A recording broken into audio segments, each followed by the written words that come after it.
Welcome to the Trap House Podcast. Thanks for joining us. If you haven't already, please like, share, and subscribe on all social media platforms. And now a quick word about our sponsors. We have Duke Traps with us. Check out duketraps.com. They manufacture over 40 different models of cage traps, coil and long springs, and body gripping style traps, as well as one of my personal favorites, the powder coated dog proofs. Check out duketraps.com. Need a place to sell your fur? Check out Groenwald Fur and Wool Company. Over 50 years in the fur business, the largest and most experienced direct receiver of wild fur in the world. Check out their website, gfwco.com. Top Lot Stretcher Company. They have all the fur processing tools you need to get the job done in the fur shed. From push pins to wooden stretchers, they got you covered. Check out toplotstretcherco.com. And this one's for the ladies that don't mind getting their hands a little dirty setting some traps. We have Trapping Girl Inc. with us. Check out their website, trappinggirlinc.com. They have a great selection of women's apparel, kids apparel, baits and lures, and trapping supplies. Check out trappinggirlinc.com. J3 Outdoors. They make American trapping products designed for maximum trapline efficiency with products like the Hags Bracket and Spring Clip, as well as the Universal Lock and Beaver Rod ends. Get the tools you need to get the job done. Find out more at j3o.com. And there's only one true way to start out the day on the trapline, and that's with a hot cup of coffee from Trapline Coffee. They have great tasting blends to choose from, as well as chocolates. Head over to traplinecoffee.com for more. Weeby Knives. Check out weebyknives.com. They have a great selection of skinning knives, fleshing knives, fur handling tools, and they'll give you the edge you need to get the job done, and you guessed it, they're wicked sharp. Check out weebyknives.com.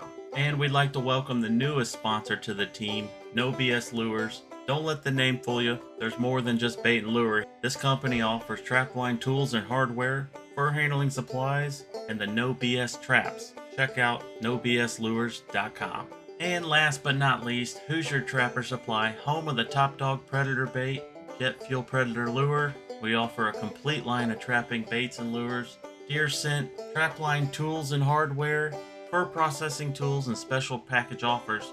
Head over to HoosierTrapperSupply.com.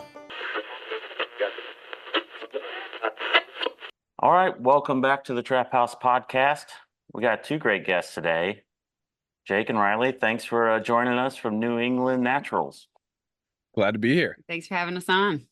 Yeah, me and Charlie had talked, I don't know, earlier this summer, or maybe even in spring. We saw some content that you had floating around on social media, and we just really think you do a good job, cutting straight to the point, providing the facts about fur or trapping or whatever it may be, and just really doing a good job showing trappers in a positive light. So we wanted to have you on just to chat and kind of pick your brain and go from there. Yeah, we really appreciate that. And that's kind of exactly, well, we didn't start the channel for that reason. We started the channel to try and sell some beaver fur koozies so we could actually move some of our fur in a different way. As you know, with markets, you got to get unique. Right. But it turned into this more of an advocacy thing. And we saw that there was kind of a niche for that on social media where that specific thing was missing. And we happened to fall into it. Yeah. I'll also add to that social media is such a unique situation that you can get in front of so many new faces. And Jake always cites this fact that the number one thing that contributes to someone's opinion on trapping is whether they know a trapper or not. And I think one of the goals of their social media channel is to make people feel like they know a trapper, that they know Jake, they know us on the trap line, and that they can have a positive outlook on trapping because they know us and we're bringing them along, and we're really like reducing the barrier to get into trapping, because it can be a little difficult to know your local regulations and how to get going and all that stuff. So we're just trying to make it easier for people. Right. So that's interesting. I think Indiana kind of embraced the R3 program, which a lot of states have, and going to the original R3 day-long seminar, essentially, that was the state put on here. It was interesting that, so they weren't saying to avoid young kids, but they were saying to target this generally adults who have maybe have some financial resources, have found the time, have the immediate interest, but they're just kind of overwhelmed on how to get started. And they may not know. And then, and this wasn't just trapping, it was across the board outdoor activities. But yeah, once they feel like they are connected, and a few years ago, we didn't do it this year because we added onto our shop and we've just been kind of overwhelmed getting all that set up. But we did what we called a Trapper Summit here, and we had geared it. We weren't turning kids away, but we had geared it towards adults, and it was very successful. And we've eliminated a lot of the anxiety or hesitation to get into something because we kind of gave them a baseline on how to get started. So, and those types of events are so important because, as you two know, for you to go out and make a coyote set, it's second nature. But there are so many steps that start with purchasing the equipment, preparation in the fur shed. Again, the regulations are immense. Trapping is the most regulated form of take that we have. And so if you have someone that's messed around with maybe just like general regular season rifle deer hunting, they got a deer, they enjoyed that local vor, providing for themselves experience, and they're interested in trapping, the jump from picking up a rifle and buying an over-the-counter tag to go deer hunt to making a coyote set is substantial. And so if you can help break down that barrier for people and just get them out there, help them make their first set, and then it's off and running. right. So that's what those events like that, we need to be doing more of those Right. as a community. And it's something that we've been discussing, possibly entertaining here in the Northeast as well. Yeah. It's a great intro to it. And a lot of the trappers conventions do it, whether they be state or national, but it's still, usually it's like a 45-minute to an hour demo on something very specific. It's not like this start to finish, essentially, with walking them through, what they need to, how to prep it, et cetera, sets, location, the whole thing. So, yeah, I think that was, and you can get a lot done in a long day, or even a little bit, in 6 or 8 hours. So you can get through a lot of stuff in that amount of time. So, and I think what we've noticed from our social media is the interest is there. Yeah. We always talk about how trapping is a dying breed. And to be frank, I don't buy it. I mean, yes, by the numbers, is there a reduction? Sure. But the interest, I think, is substantial. It's just, how do you break into that? Right. And so, again, those longer form, handling a trap, setting a trap, like, this is not a dangerous piece of equipment. You just have to know how to use it. Those basic things, I think, help a ton for the community as a whole. Right. And, getting caught in a trap is pretty much, that's just a given. So it's part of it. And, but these, again, they're not dangerous. You might get a little snap, but this idea that it's going to break a bone or, it's about breaking down those misconceptions. Right. So, I mean, since I'm much older than you guys. So since I was a little kid, traps are always portrayed as, giant bear traps with teeth. It's like, it's a terrible idea that people have of the sport. So, or, to get beyond that with just the average person is challenging, so, and what we run into, and maybe you have too, is like, just even people that hunt have just got this relatively negative idea of trapping too. It's not just because they're a consumptive outdoorsman means that they're going to be all in, so. Yeah, we saw that here in New Hampshire, 2016. We tried to initiate a bobcat season, and I mean, our bobcat population is extremely healthy. It's extremely robust. And our number one user group that came out against us was the deer hunters. Yeah. Because they had this idea of, why would you kill an animal if you're not going to eat it? And of course, as we know, bobcat meat is really good meat. But even if you're harvesting that animal for the fur, that's okay. That is a renewable resource. And I think there's probably a lot of political things that went into that as well. But, sitting at public hearings and listening to deer hunters, these are supposed to be our group, and I think we're getting better even from 2016 till now. Right. I think Coloradans for Responsible Wildlife Management is doing a phenomenal job of bringing everyone together on that social media kind of large scale platform. Like, it doesn't matter if you're a cat hunter, if you're a trapper, or if you're a, black-tailed deer hunter, whatever it may be, like, we are in this together. I think we're heading that way as a community. Right. But yeah, it really takes everyone for this. Right. So just to relate to that, here in Indiana, we were proposed a bobcat season in 2018, went through a lot of the process, public comment, the whole thing. So in 2019, the governor basically just says, make that go away. There was just so much public outcry against it. So just here in 2024, it went through our legislature, and they basically required, it was kind of best case scenario. So the legislator, it went through both houses, it passed, the governor signed it. So they were requiring our Department of Natural Resources to have a season. So the DNR has all control over it in terms of, all the details of it, but they're required to have a season. So in 2025, we will have a bobcat season here in Indiana. Wow. Congratulations. That's awesome. Yeah. And, it's like, we're very fortunate to be able to go through that. And then you look at Colorado and what they're dealing with, and it's like, yeah. I've been hearing, maybe next year for a bobcat season. I've been hearing that for 12 years over here. Yeah. So it's like finally getting to that point. It's awesome. So we went through what you guys went through, which was very frustrating the first time. And I know Ohio went through it. They were unsuccessful as well. Illinois fought it for years and years, and they finally got a season, and Illinois is up against Chicago and some really, some pretty good sized urban areas, but they were able to get it. So it's not impossible, but it is. That's good to hear. So. It's never good when politics get involved in wildlife management. And here in the Northeast, we're in New Hampshire. It's a really small state, and so everybody knows everybody, which is good for some things.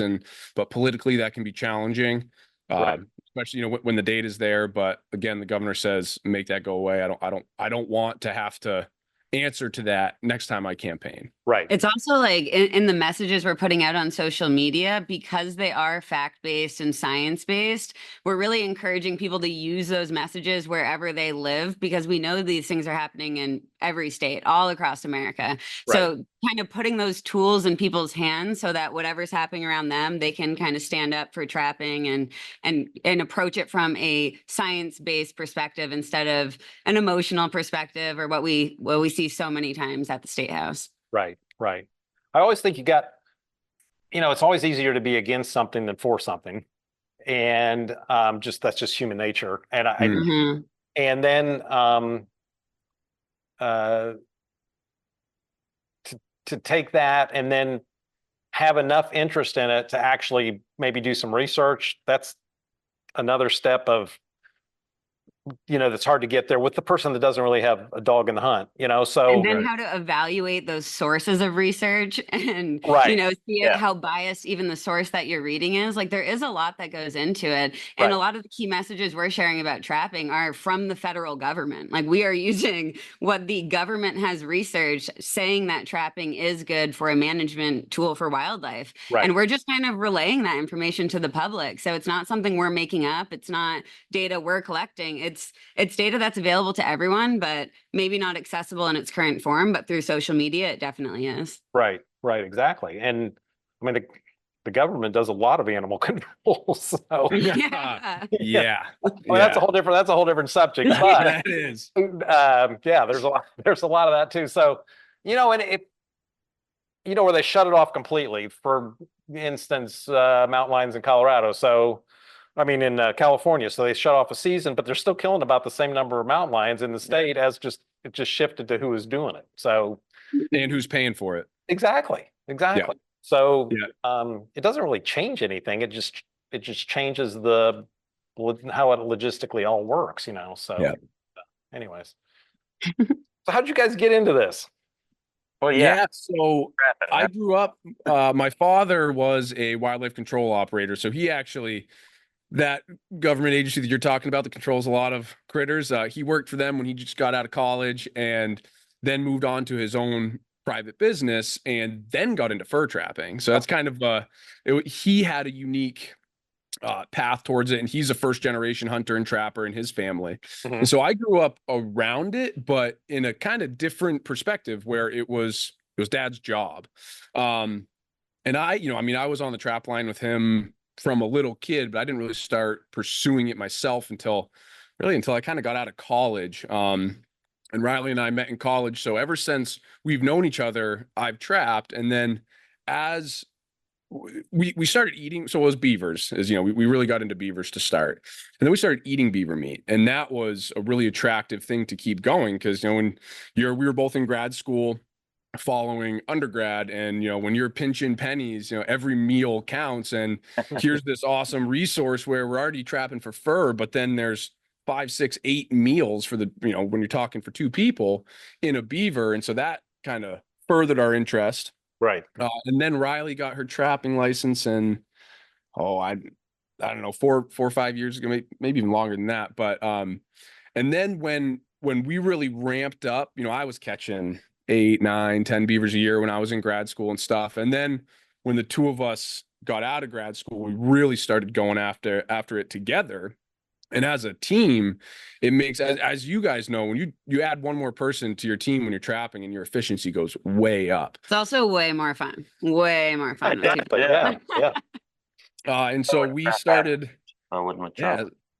so we started running, you know, longer lines together and kind of putting more animals up. And the 2 of us have a personality that's kind of all in.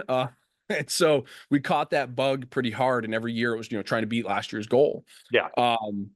But then New England Naturals morphed out of that in 2017. So I was getting my master's degree in wildlife management, and Riley's was getting her PhD in natural product chemistry. And so she had an interest in chaga, which do you guys know what chaga is? I don't. I saw that on your site, and that's actually the first time I had heard of it. So go Yeah, ahead. Yeah. It's a You like medicinal fungus that grows on birch trees around here in the White Mountains. It's very, very common. It's common kind of in colder climates throughout the world. So like New England and Russia, China, kind of these colder climates. And it has a lot of medicinal benefits. So it has great anti-inflammatory compounds and great antioxidant compounds. And when I was in grad school, I went a little crazy with just researching things all the time. Like I'd be in the lab all night long, just free research materials. Like, Yeah. why wouldn't you use it? So I was researching the things I cared about, which were things like medicinal mushrooms, like chaga. And I found it absolutely amazing, the power of this fungus in the lab. So I really wanted to make that for us and for our family. So we started taking it, and then we accidentally made a 2-gallon batch of chaga tincture. And we were like, oh my gosh, what are we gonna do with all this chaga? So we started an Etsy shop and called it New England Naturals to sell chaga. And that's how it started. And then we kind of just started adding to the repertoire of what New England Naturals was. And then when we started going hardcore into fur trapping, we 1 year sold our fur pelts into the market, and we got such little money for them. And we were like, no, we need to find another way. There's got to be a better There's way. got to be a better way. So then the pandemic hit, actually. This was what shifted our business. The pandemic hit, and Jake and I actually ended up selling fiddlehead ferns, which, are you guys familiar with fiddlehead ferns? Yeah. Yeah. We were selling fiddlehead ferns on the side of the road and got enough money to buy a fur sewing machine, and then started sewing with our fur sewing machine, and then started selling these products on our website. And I guess the rest is history. We've been sewing products ever since. What? That's awesome. That's awesome. I love Yeah. Yeah. Hey, So you're it was, realizing was- what's there. That's what I love about it. From the mushrooms to the beaver to all of, you know. yeah, it all kind of came together. And so I think it was 17, we sold our beavers into the market. We had caught, I believe it was 16 that year. So proud, right? You know, like was just getting into fur handling. Finally, you know, the first 3, I'm sure they were, you know, chock full of holes, but finally by the end of that season, like had a couple beautiful pelts. These are your prized possession. And we took them to our fur buyer, and like we averaged 8. I was gonna say, and he offers $8, and you're piece? like, Yeah. did you forget a number? Yeah. 88? No, just 8. Okay. And so that was pretty soul crushing. So the next year we sent, I don't know what the next year was, 2024 beavers. We sent them off to a tannery And that's kind of how this started. It started small. And again, it started with a beaver koozie. So we were able to, once we had the sewing machine, it was a simple thing to create. And we could make a beaver koozie, and we sold enough to pay for next year's tanning. And it kind of grew until 2022. We started the social media again to try and sell koozies. Right. And now We do make more than koozies. I just want to be clear about that. We do make like very functional for items, and koozies are part of that, but they did help build our business. But now it's really like koozies are kind of just the secondary thing to these other really cool custom products. Right. Yeah. And so we started the social media thing and didn't expect it to do anything, right? We were just trying to advertise for this fur business. And we had a couple videos that went, berserk, kind of didn't expect it coming type deal. Mhm. And then we saw that there was something there, and we kind of ran with it. Yeah. So what platforms are you guys on social media? So we started on TikTok because, and I was so resilient, and this is like the best idea that Riley had that I hated. And so now I just have to admit I was wrong. But she was like, one of the many. she said, listen, the world is taking off on TikTok. We got to be there. And I'm like, oh, come on. At the time that Chinese platform, I don't want anything to do with it. But because none of my friends were on it, I was okay with putting my face out there. Because social media is awkward. It's embarrassing. If you won't tell me. Yeah, right. It's uncomfortable. And then so our TikTok, we had this random video of me fleshing a raccoon and fast forward with the dog on the ground cleaning up the scraps, and it got like 4 million views overnight. And we were like, whoa, what just happened? And so after that, we moved to Instagram. And now we've moved into YouTube, and those are the 3 platforms. I'd say Instagram and YouTube are the 2 that we really interact with the most. Right. Yeah.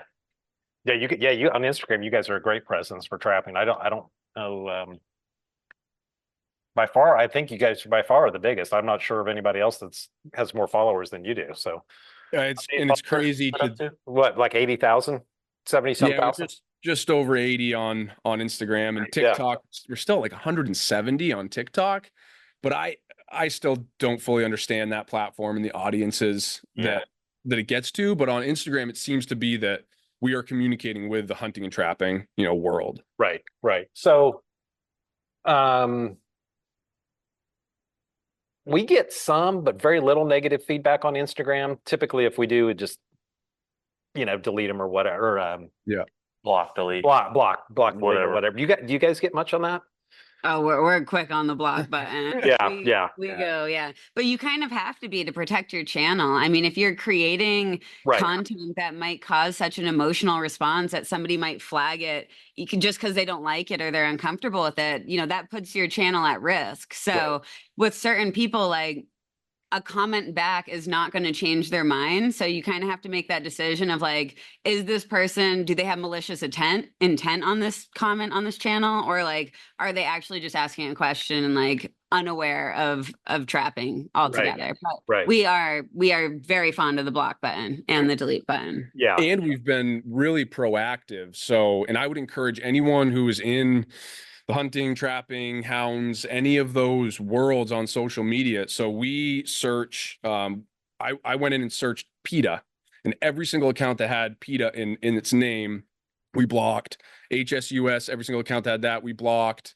I mean, I think we have like over 500 blocked accounts that have been very proactive. We went to our local, there's a couple local anti-groups, went to their Facebook page, went to their followers, blocked every single one of their followers, and then blocked them. And so, I mean, well, we're regulars on their Facebook page. Yeah, we they're the local Facebook page. They love our face on that. So they get our stuff off YouTube still, because you can't be as selective with who you're blocking. Right. And so we, I would say once a week we're usually featured on our local anti-trapping Facebook page. But yeah, so I would encourage everyone to like be proactive, take the time. It's tedious, but I think that's been huge into why we've been able to continue to move on. I mean, we're kind of just waiting for the day when we get the big red flag. Yeah. I don't know about that. But we've been trying to put out content. Like the stuff we put out is very intentional too. I want a non-trapper to be able to watch that. And if they swipe by and go, I got no interest in that, I just don't want them to be like, ew, that's terrible. Why would you do that? Right. You know, so we're trying to talk to the non-trapper. Right. Those that you have blocked, you know, there's no change in their mind. I mean, that's just, Exactly. that's a lot, completely lost cause. So Yeah. everybody else, you know, that, Well, I think I mean, we're on the same page with all this, like as far as what we post, what we, put out to the public, you have to be careful. And I know a lot of people are just like, hey, screw it, I can do what I want. That, it's America. I'm posting this coyote Yeah. with blood running down it or something. Yeah. I see what you're meaning, but you're actually causing a lot more issues and causing more problems for everyone by doing that.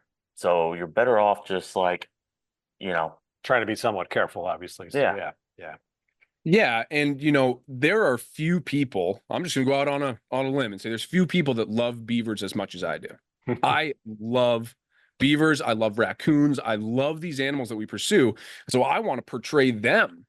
I want to portray that individual in a positive light, in a way that looks good. And so yeah, it's taking the time. It's not it's wiping the blood off the fur. Use the snow to clean the blood off. Wherever it may be. Position it. Everyone knows what a raccoon tail is. So you can take a pretty artsy, call it, photo with just the tail and a backdrop and things like that. Right. Everyone knows what happened. You harvested that animal, but you don't need to show the cute big black eyes with the big eyelash. So just yeah, and again, I think that we're getting better as a whole. But yeah, it's once a year, right? During coyote season, there's always some, or in June, someone's got a pup strung up on a flagpole somewhere and the anti-community gets a hold of it, and Right. it's terrible. We all need to be self-regulating each other on that. Right. Of course, I'm sure you're pretty well aware that beavers are kind of turned into this lightning rod animal where they want to offer, full protection. Oregon or Washington is one of the worst right now. And just because of the environmental benefits that they have, but Right. like most things, they've taken that a bit of information and just given it some sort of blanket knee-jerk decision, essentially. So anyway. We live in a system.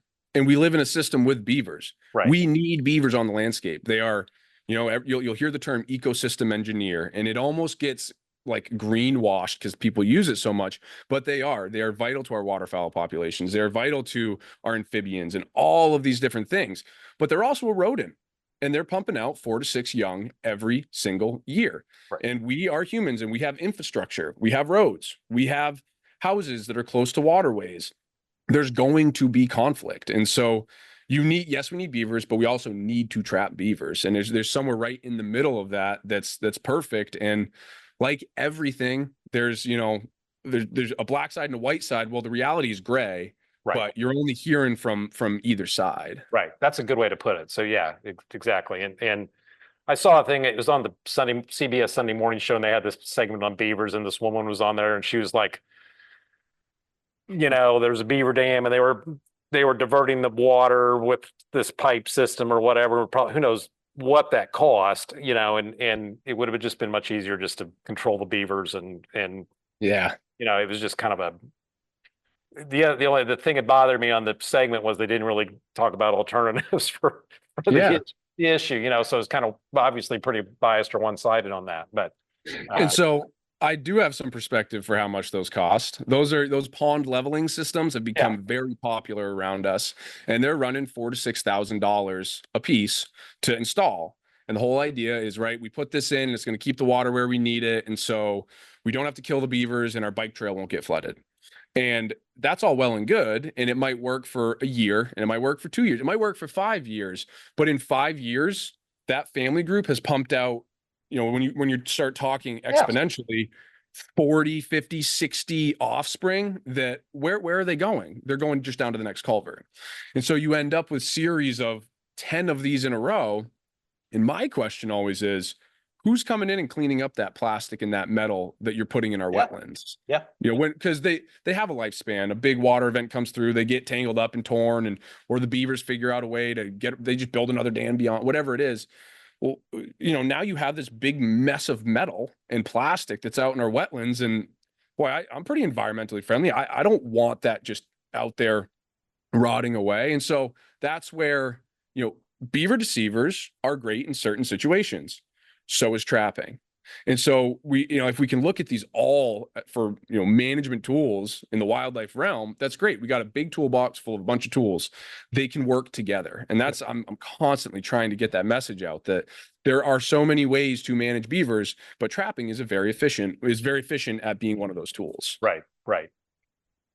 I liked your message the other day. Just you were this is related but unrelated. So you were talking about fake fur, and it's like, Oh yeah. in the time that this animal's already been replaced in the time that came up with this coat. So I mean, that's just an awesome analogy that they replenish themselves every year. So We actually have an experiment going on right now with a piece of fake fur and real fur outside, and we're seeing how long they take to break down and return. So stay tuned for that. How do you have it? Is it just in the open air, or is there like a little bit of dirt over it, or just completely exposed? We just clipped it to a lanyard or a piece of trapping wire so that it can't get tugged off or anything. And we just put them at the base of a tree next to each other. And we're going to see, it's a piece of coyote fur and a piece of fake fur. And how long does it take for that coyote to break down?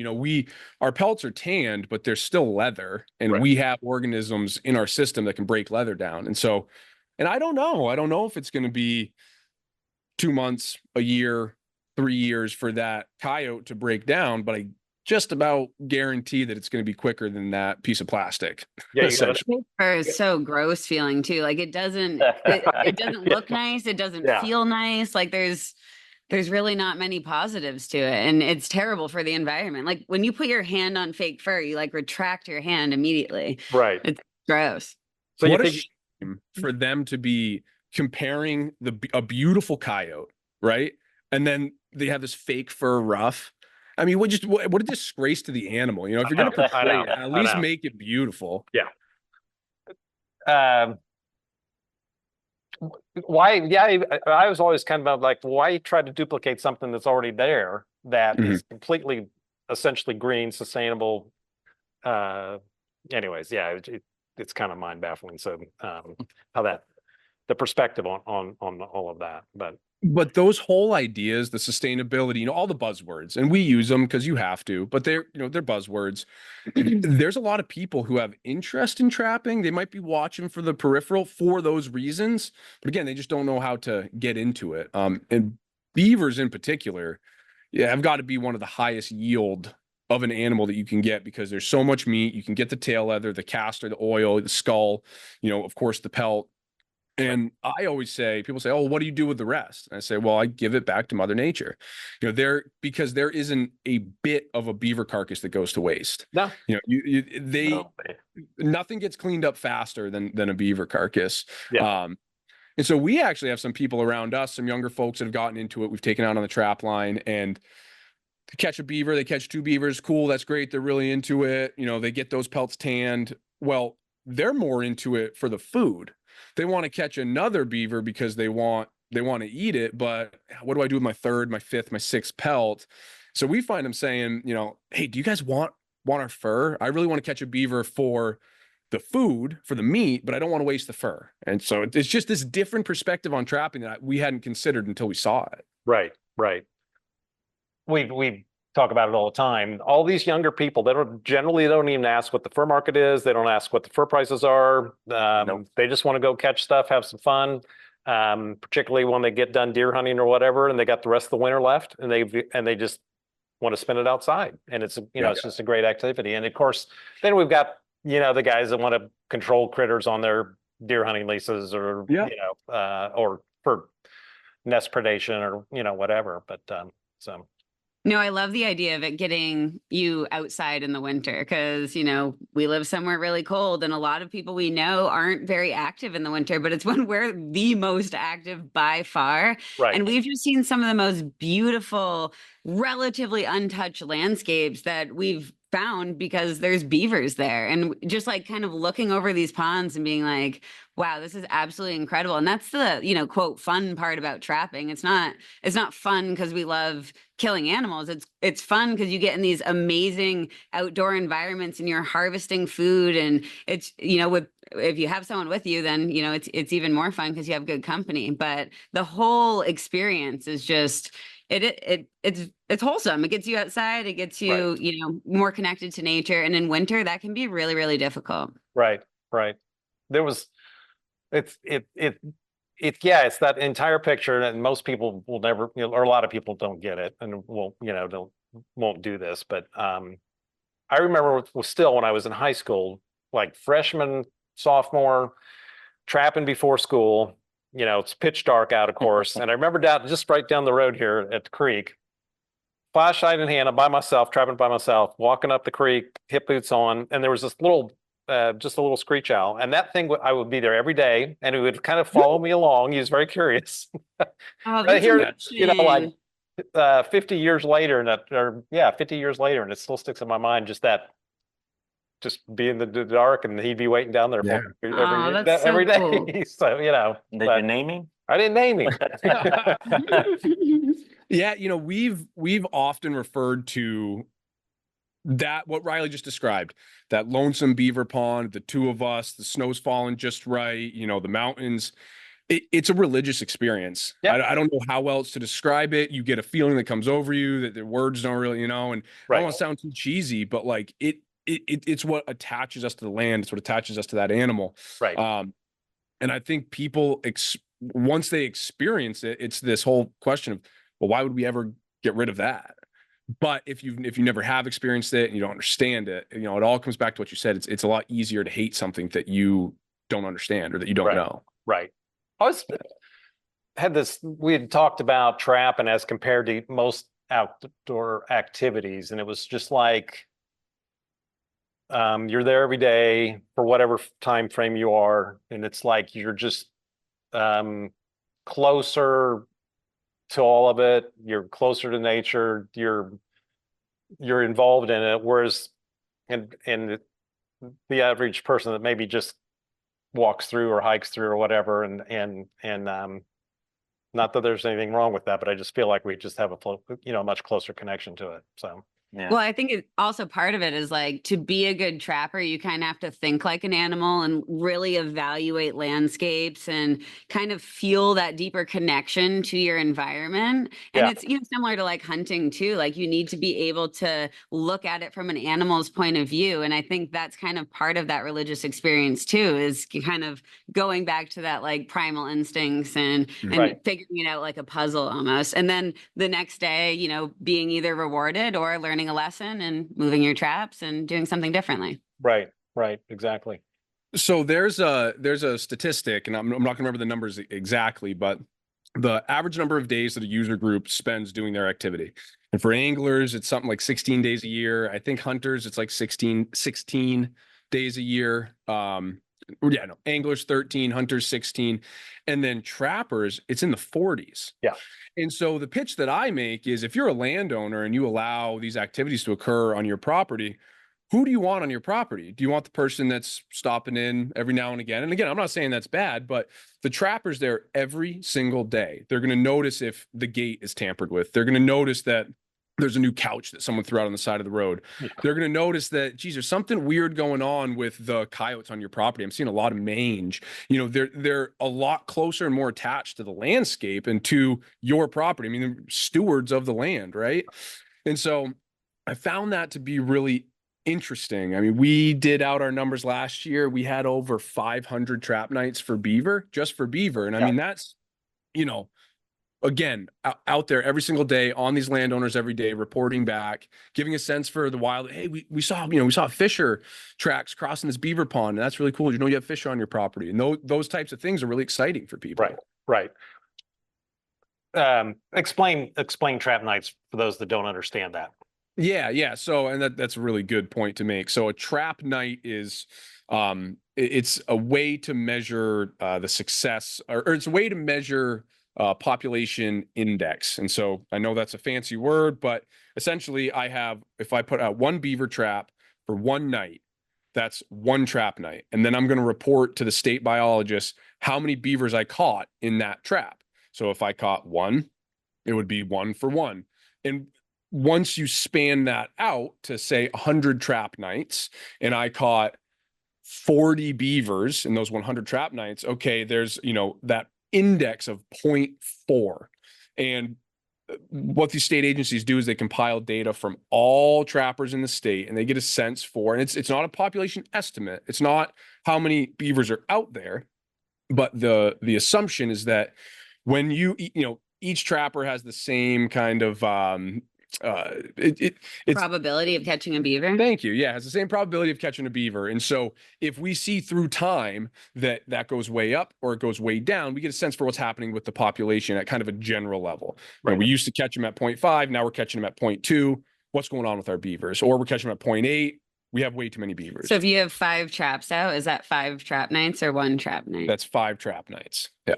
Right. So that was a really long-winded question. A long-winded answer to a short question. My apologies, but those are the type of things I get jacked up about. No, that's fine. I appreciate your enthusiasm. So, yeah, it's just all, yeah. So, yeah, we have a Fish and Wildlife area here in Indiana, and they require on the muskrats, it's for muskrat control, and I can't remember how many required trap nights they have, but it's fairly significant. But if you have 100 traps set for muskrats, which is not, Sounds like a lot. but it's not a so- stretch. So in, Yeah. you know, in Yeah. 5 Mhm. nights, you got 500, you know, so. Right. Right. But anyways, yeah, it's, they actually do that as a requirement. It is Wow. what they want you to do. So if you're I gonna, do think another thing with the trap nights too is that I think many people in the public might think like trapping is really easy. Like you just go out and set a trap and automatically get an animal. And that is just not true. I mean, for us, like not only are we waking up early to go set the traps and then check them, but then, you know, putting up the fur and taking the meat and trimming the meat. And we're like typically working till 11 o'clock at night during the winter. So I think it's just kind of a funny perception of trapping that it's just like really simple and you almost always have an animal in there. And it's not the case. no. No, Yeah. you look at more empty traps than you do full traps. That's- Right. Yeah, especially trapping beaver through the ice. You know, you get real used to just looking at set traps under the ice. Well, I give you guys props for trapping under the ice because we generally don't have to deal with that here. So that's a whole different. It is, and you talk about. I mean, we trap through the ice for the experience. We trap open water for the number. You know, Right, so right. that's and it's funny because you know Riley and I were both really into trapping, but we have different values with it. And so Riley's with me. You know, we're together every day when we're trapping through the ice because it just again it's that experience. But once open water hits and my eyes glaze over and I'm like looking for some numbers and I was like, okay, do your thing, have fun, because it's just you know I like low and slow. and that's where you know everyone can find something from trapping. You know, you can go hard, you can go light, you can do it through the ice, open water, you know, or with you know with coyotes, there's all the different variabilities in the season and things of that nature. And so there's just so much opportunity for different people that are looking to get different things out of it. Or like muskrat trapping. Like if you have a canoe and you love being out on your canoe, like maybe try getting into muskrat trapping because you can combine both of your hobbies. You know, if you love hiking and walking out in the woods, maybe some sort of canine trapping would be more fun for you. Right. Yeah, we did the muskrat. It's a big marsh here in Indiana, and we did it in kayaks, and it was just a canoe would have been more efficient, you know, just as far as hauling equipment. But it was just fun. I mean, it was just Yeah. we just had a really good time, and we caught quite a bit. So Yeah. you know, Wow. it's just so Riley. So what was your initial perspective on all of this when Jake's introducing you to this? I'm assuming Jake was the trapper initially, and Yeah, I did not grow up trapping at all. I grew up doing a lot of like foraging and gardening, but I was not a hunter. I was not a trapper. But I was also kind of introduced via Jake and his father, Paul, who are both just very amped about trapping and just like want to teach people. So I love learning. So I really just started by just learning and watching. I was just fascinated with how quickly they could skin a beaver. You know, it looked like it was just, you know, so fast. And then the meat, as Jake's saying, really transformed my mind around it and really just like learning to trim meat and having that as an additional resource. I remember somebody once came over and I was like, you know, elbow deep into trimming meat, and they're like, "Oh my God, how can you do that? Like, aren't you like disgusted by that?" And my opinion on food has always been like, if you're gonna eat something, you should know where it comes from, like whether that's your own hands or just being aware of the source. So for me, it was just refreshing to have an opportunity to harvest my own meat and be part of that process. And I love the way the meat tastes too. So, you know, just being part of that kind of started to shift my brain a little bit about, you know, sourcing food. And we grow a ton of food now. We've been not only scaling up trapping, but like we both hunt now and we have a huge garden. So just trying to add to the amount of food that we harvest ourselves. That's really my main goal with it, is to be more self-sustaining with food. And I love working with the fur too. I have a very like creative mind, so I always want to create like really unique fur products. Jake shuts down like 40% of the ideas, but See, there's Riley? probably a whole niche out there for that. Oh, I'm sure there is. Riley has a thing about wanting to make a product that is a one full muskrat pelt, like the full thing. I have multiple options for you. One is a muskratchel, like a purse satchel, but it's made from one full muskrat. Yeah.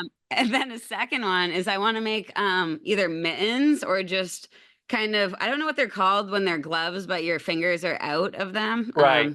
Yeah. But I want to make those two out of muskrats, and they're the perfect size. They're a convenient size. I think for she's some of the really, things. she's onto something. Thank You're you. probably right. she usually is, just like the social media stuff. So, all these beavers that you guys eat, what's your top couple, 3 ways that you like to prepare them? So the best way, and I'd say we eat the majority of it this way, is just steaks. So the back straps and the sirloins, Okay. you get about a pound. So 35 to 40 pound beavers, and that's live weight. It's kind of that sweet spot where you're going to get a good meal for 2 people. Once you get up into that high 50s range, I mean, that's a real big chunk of meat. But so we take the back straps and the sirloins for steak, and we trim them up and we freeze them. And so we have just a whole section of the freezers, just beaver meat. Okay. And I then usually just marinate that. And sometimes I love pairing it with mint chutney and just like mint in general. I compare beaver very similar to like lamb. It's so rich in color and flavor. It's delicious, but it's very rich like lamb is. So I really like pairing it with mint, and I think that that turns out really well. And I'm assuming you're removing all the fat from the beaver? Yeah, we trim it down quite a bit. The back legs, so then we pull the back legs off for roasts, and any pulled beef recipe that you can find is friggin' delicious. I mean, it's so good, you know. But with that, we're trimming the majority of the fat off, but we don't have to be quite as picky. But on the back side of the beaver leg, so like if you're holding the knee in your hand and you're looking at the back of that beaver leg, you got to cut down in between to get down to the femur, and there's a pocket of fat with a gland in there. Taking that out is a complete, I mean, it's like the difference between a good experience and bad experience with beaver. So if I hear someone say, "Oh, I had beaver meat, it was wicked gamey, it was nasty," I'm thinking, well, someone didn't pull that gland out in that pocket of fat. Yeah. We learned that the hard way. But if you remove it, it's delicious. And then from there, you've still got, you know, the front shoulders, and there's some belly meat, all this stuff that for us, the amount of time it would take to trim that and turn it into grind or something, it's, you know, juice just isn't worth the squeeze. But come to find out, our dog doesn't mind if it's a nice messy scrap. So He loves it. He goes nuts for it every day, twice a day. He goes nuts every meal. He loves it so much. So he eats beaver meat twice, like Riley said, twice a day, year round. Yeah. So we pull all the extra that we don't eat for ourselves, and we freeze it. And then at the end of the trapping season, we thaw it all out and do one grind. And then he gets it's like a half a cup. It's a half a cup of beaver meat in the morning, half a cup of beaver meat at night with a little bit of kibble mixed in there. And he loves it. And he's actually behind us on the couch over there. And All right, now he's saying, is it trapping season yet? Yep. Yeah. Yeah. See you back there. That's funny. So both of you work in the fields that you studied? Graduated? Okay. Yeah. So I'm a wildlife biologist, and Riley's Yeah, I'm a natural product chemist. So I work actually mostly in education, teaching people about natural products and how to use them. So things like kratom, kava, cordyceps, chaga, hemp, you know, whatever the natural product is. Okay. All right. I was gonna ask, you mentioned some products. Can you just go down the list of everything of kind of what you offer? Obviously, we covered koozies, but what else? Of course, Yeah, they so can the check your koozies, website out, but yes. Yeah, I just yeah, definitely. But so the koozies, like I said, they started us like I would turn a full beaver into koozies back before we knew any better. But now we're making mittens, headbands, muffs. So like, clip behind your back, you put your hands in it. For late season bow hunting, that's been a real fan favorite. That actually chewed up the remainder of our beavers from the fall. Hats, we're moving into hats. I don't know if I said headbands or not. So, custom products. And now the koozie is, the scraps, which is nice. So that beauty strip, we're able to turn into really nice products. Right. So we make, even like pillows, blankets, whatever, things people want. And what's really cool is people are now able to send us beavers that they've caught themselves and maybe got tanned and then sent to us, or repurposing old fur coats and other fur products, which is something we didn't even really think about when we started the business. But, a lot of people have like grandma's old mink jacket and maybe it doesn't fit them, or maybe their dog chewed the side and they just can't use that jacket anymore, but they still want to remember grandma in some way and have that beautiful piece of fur displayed in their home. So maybe we can make a pillow for them, or some other item, a headband, whatever it is, a few things. And that's been kind of a new way that we're starting to work with fur, which has been really cool. That's pretty interesting. So do you run into some that are just not workable? They're just too brittle, or they're dry rotted, Too or what? brittle, or just just like cut in ways that it's really hard to reshape. But most of them are pretty easy to work with. Have they brought you any of those ones where like the animals like biting the tail of the other one, where it's got like the clip?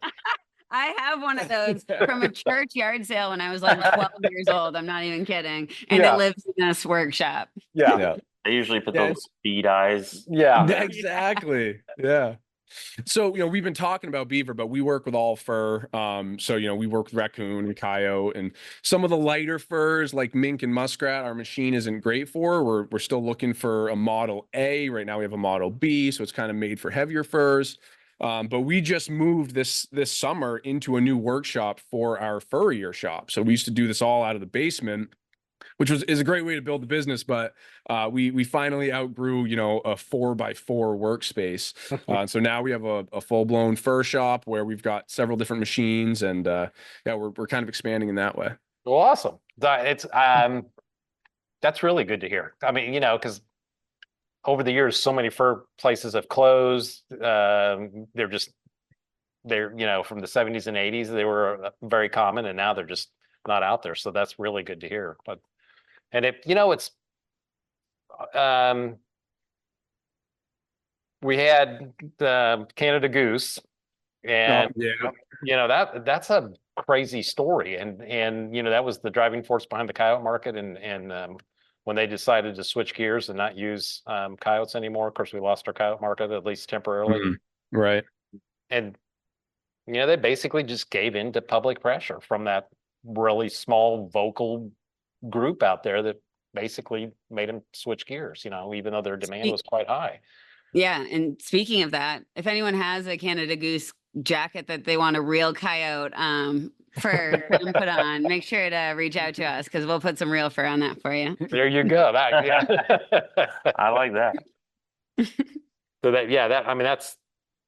So I'm glad, and I appreciate you guys doing that. So It's easy to cave to the public pressure, but what we're really finding is it's a minority that's really, really loud. It's Right. not a majority of people. Like, it's just a few people that know who to cry to, who to scream to about their feelings, and they get their way a lot. But I think, as Jake's saying, like, as people become educated and aware and want to be, part of their ecosystem and work with it instead of against it, we're seeing more and more people be very pro hunting, very pro trapping, and want to get involved in local legislation too, which is great.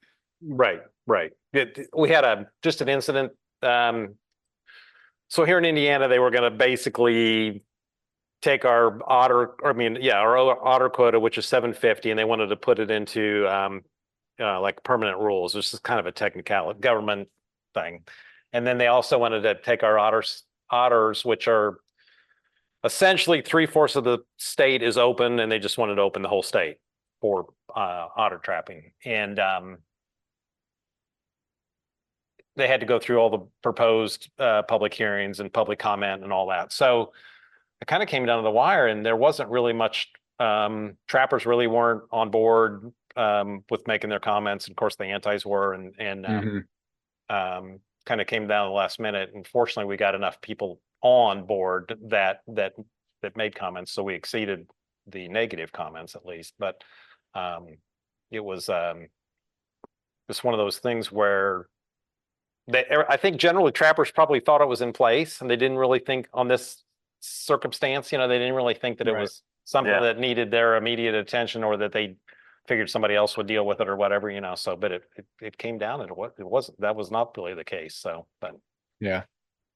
And it's hard to tell because admittedly, the social media that I consume is all this stuff that we're talking about. So it's hard to tell, the reach that some of these things that I see every day are having. But I really feel like there are some organizations like CRWM that are showing us that you need to be vocal. Like there's no situation where anyone can be quiet, and within the trapping, hunting, hounds community. Like we all need to be putting in wherever you can, right? Like if there are ballot initiatives, there's only so much that we can do in other states, but we need to do what we can. Right, exactly. It's so important. And I think in Colorado, what they've done and what they've accomplished, and hopefully with their ballot initiative, that goes the way we hope it does. Right. But they have definitely, with Dan Gates, they have definitely done an awesome job out there. And if they lose, they will know that they gave it everything they had. Absolutely. To not. Yeah. So, when they lost trapping back in the 80s, which was really hard to believe in Colorado, on a ballot initiative, I want to say it was like 85 or 86. It was a long time ago. And they felt, the older guys that you talked to from back then that were very active, they felt like they had another 30 days or so, they probably would have came out on top of that, because it wasn't that big of, I think it was only 3 or 4 points. It wasn't, It wasn't like a landslide, but it was just basically, the very urban areas that carried that vote, where the majority of the state didn't. But, it was just, I don't know. So it gets frustrating, but I feel like a lot of it is moving in the right direction now. So, right. And we've got several other groups out there that I think work pretty well on our behalf. And so we have, of course, the Trappers Associations, Fur Takers and National Trappers, and absolutely Howl for Wildlife. Yeah. I was just going to say, like, also creating community among the trappers and having each other's backs. And when somebody has a question about something, making sure you're there for them. If somebody wants to get into trapping, making sure that you're you're having the ability to take a few people out every year and kind of introduce them, make sure you know how to tell people where the nearest trapping workshop is, just having that information.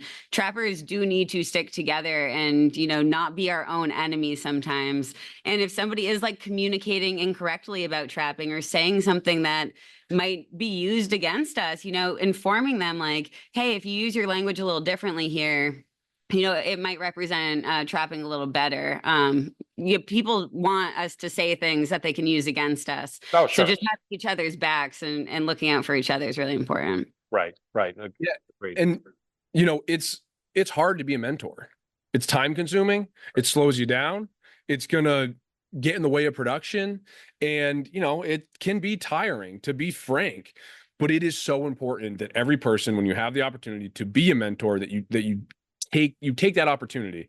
You invite the person to the fur shed, you put them on a pelt. Yep. They're going to put holes in one of your beavers, in one of your coyotes. They're going to do it, but donate that coyote to the cause, donate that beaver to the cause, and teaching fur handling, more than just the trapping, teaching the fur handling and all those types of things. And to Riley's point about terminology and communication, that's something we put a lot of emphasis on. And I call out my fellow trappers, there is no such thing as a drowning cable.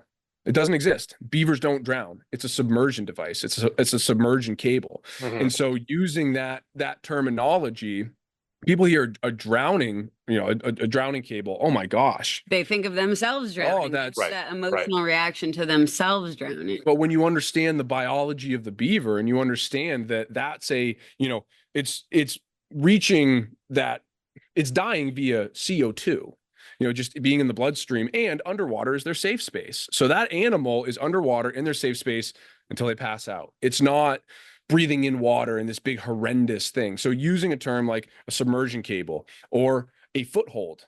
That's not a foot trap. It's not a leg hold trap. It's a foothold. It's holding that animal by the foot. It's all it's doing. Right. And it can be a little funky to incorporate those things into our terminology, but I think it's so important. And again, you'll only hear us use those terms, and someone will say, "What's a submersion device?" Okay, here's my opportunity to explain that to this person, and hopefully, get them to start using that type of terminology. Right. That's a great point. And to be honest, I think you're the first one I've heard use that term for that. So Yeah, I'm sitting there thinking, it took me a long time. I've been around trapping for 20 years now. Mm. It took me a long time to get rid of, use the word leg hold. Yeah. Mm. Yeah. Now I'm about using foothold, but never really thought too much about the drowning cable. Yeah. So now I will. yeah, that's a good one. And of course, you still have older guys come in and say steel jaw leg hold trap. I know. That'll probably still happen. Yeah. For a while. So with all your followers, I'm sure the majority of them are trappers. Or do you have a handle on that at all? I get some hilarious comments sometimes of just like, how did I get here? Or Yeah. just like, I don't know what's going on, but I'm gonna Right. follow anyway. Yeah. So I think there's a difference between our followers and the people that see our content. Because we've got a handful of videos that are in the million, arena. And so I think one of them it's me boarding a beaver, or well, we use hoops, but tacking out a beaver, and it's got like 34 million views. And so no, those are not trappers. Right. Probably 30 million of them aren't even hunters, but it's, for them, they're there for that part, for the entertainment. And again, to Riley's point, the beaver jokes in the Right. comments are Right. hilarious. Right. And we welcome them because it's pushing that video. And at the end of the day, Content. there's 34 million people who saw modern fur handling on their social media page. Right. Wherever they go from there, they saw that it's still happening and it's on social media. Right. But as far as our followers, I bet the majority of them are not trappers. Yeah. Kind of.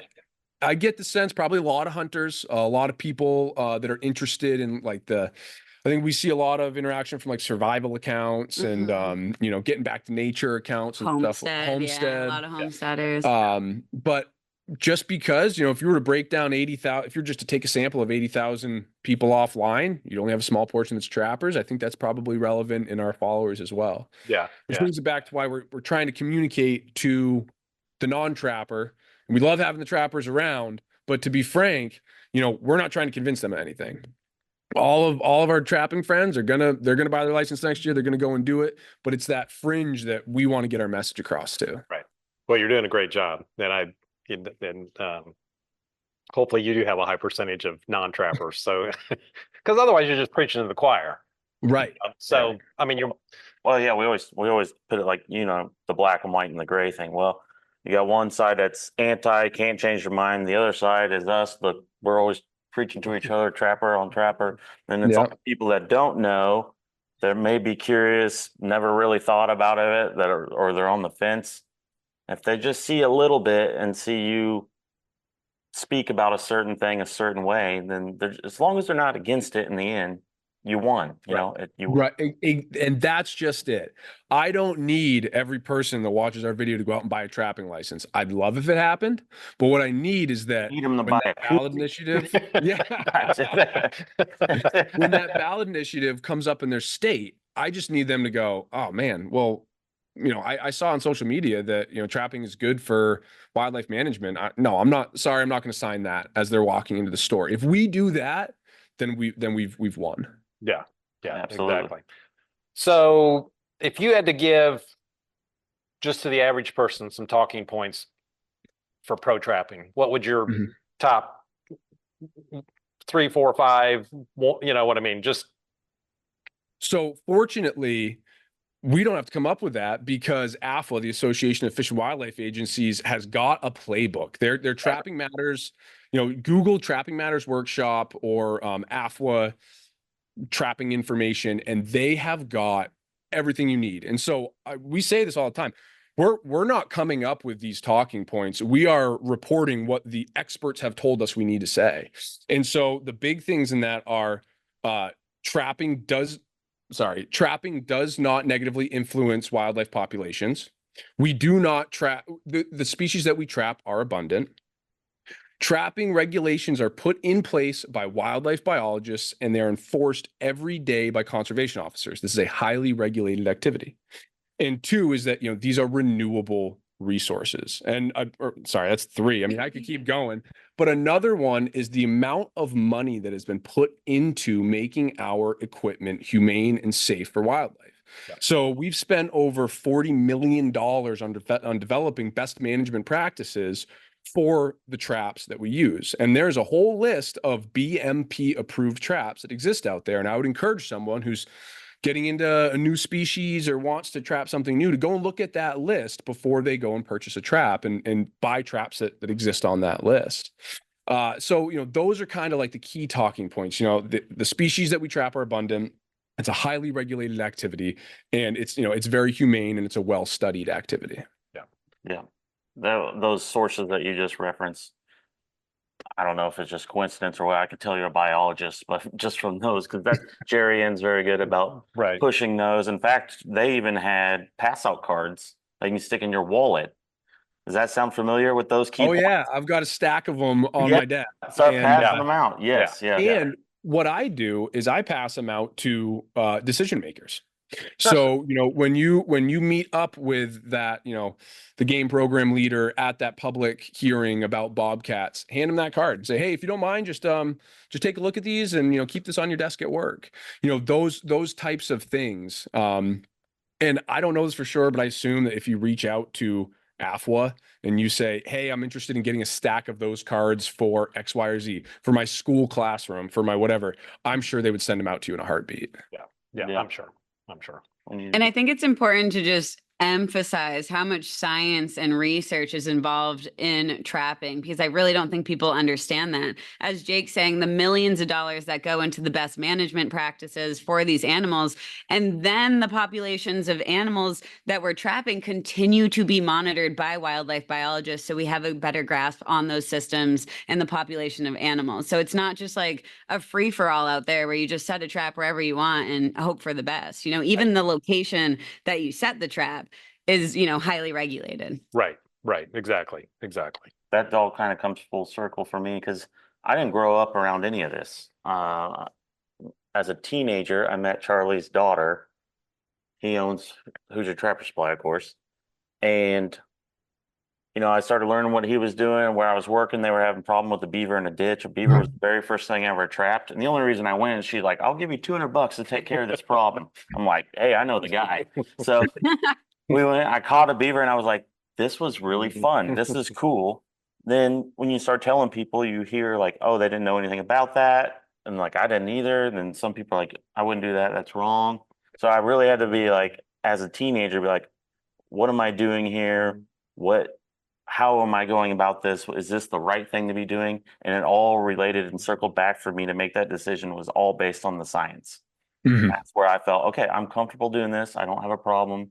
I'm not wiping out a species, Right. And right. It all came together. Yeah. And another, I think, important talking point that Riley touched on is the traps that we use are highly selective.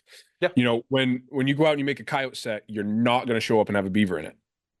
It's just, you're just not, the way that we make our beaver sets, I'm not going to show up and have a bobcat, and it comes down to, bait, placement of the trap, size of the trap, all these different things, but they're highly selective.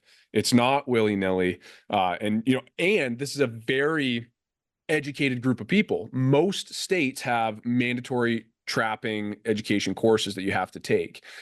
Almost all states have at least voluntary, but most states have mandatory. And by the nature of that, and the fact that that person's holding a license, you have a highly educated group of individuals using highly selective equipment to target highly abundant species, you know, and that's kind of, you see how that all the Sure. talking points Yeah. come full circle. Yeah, We exactly. had an interesting instance of the selective nature of traps. Last trapping season, a camera crew was coming out with us to film some trapping for an advocacy video for Vermont. And we were setting these beaver traps in a remote pond, and a friend of ours had their dogs with us that are always kind of just running all over the place.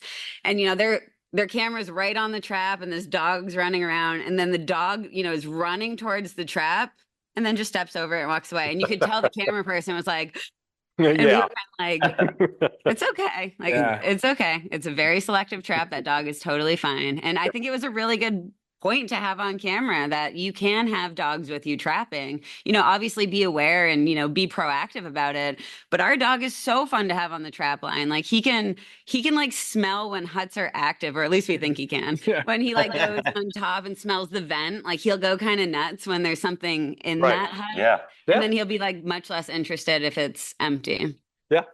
He's Yeah. letting you know because he's going to get fed later. you know? Yeah, he's like, there's he- food in here. I think Yeah, he's he has starting a- to put it all together. Yeah. That's great. So that's just a little plug. If no one has watched it, the Vermont Trapper Association put out a video called, I think it's Trappers Stewards of the Land. Mhm. I think everyone should watch it, and then everyone should send it to a non-trapper because they did a really good job. You know, a professional production crew made that video, and it's one of the better trapping videos that I've ever seen.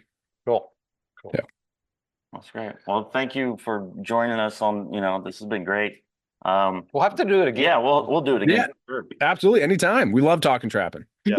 So, I do want to touch point. We talked about building a sense of community. I want to invite you guys. I got a Facebook group called the Catch Circle, and it's for anyone and everyone trapping in the business. You can sell stuff there. You can advertise.